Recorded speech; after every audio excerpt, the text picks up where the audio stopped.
Chapter 2, Mishnah 5. The Mishnah continues discussing cases where the Tevul Yom touches one of several items that are lying together. In the case described by this Mishnah, there's a dispute between Tanaim with respect to the extent that the items are considered connected.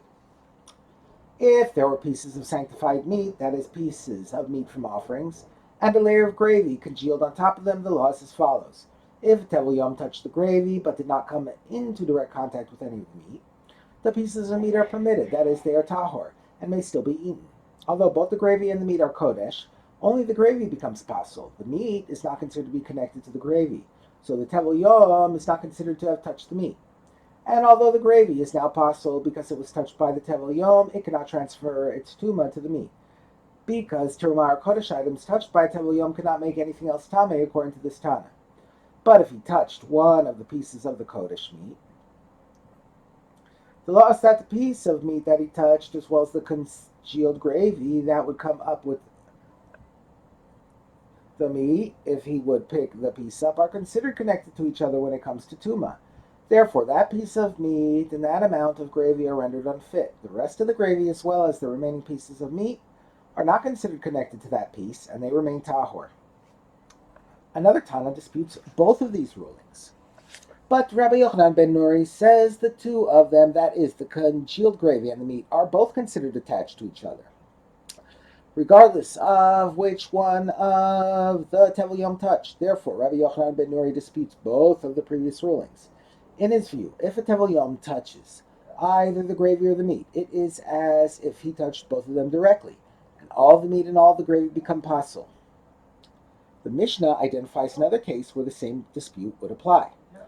And the same is true for cooked legumes of truma that are congealed on top of pieces of bread.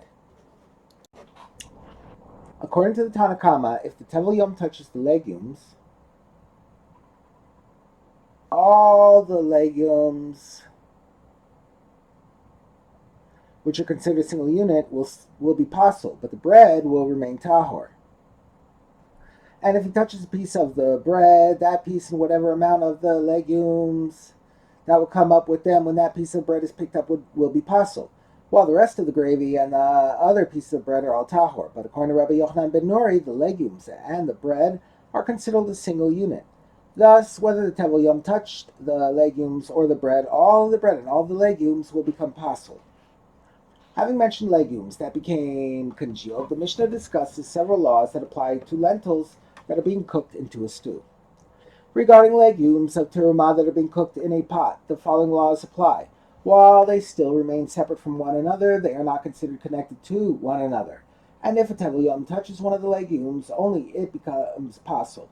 When they form a single mass in the pot, that is, when the cooking is complete and the legumes have combined into a stew, it is all considered one entity, and if a Tevul Yom touches it, the entire stew becomes pasul.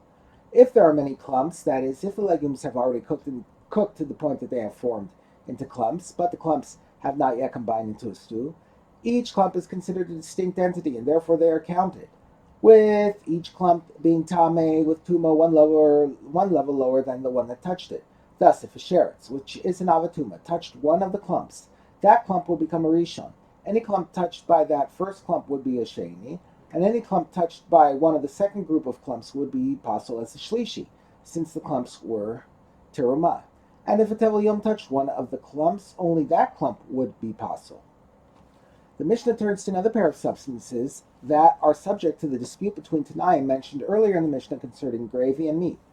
If oil was floating on top of wine, both of teruma, and a Tevul Yom touched the oil, he renders only the oil pasul, because the two liquids are not considered connected. Thus, it is not as if he touched the wine, and the oil does not have the ability to make the wine pasul. But Rabbi Yochanan ben Nuri says the oil and the wine are both considered connected, and touching either of them makes both of them pasul.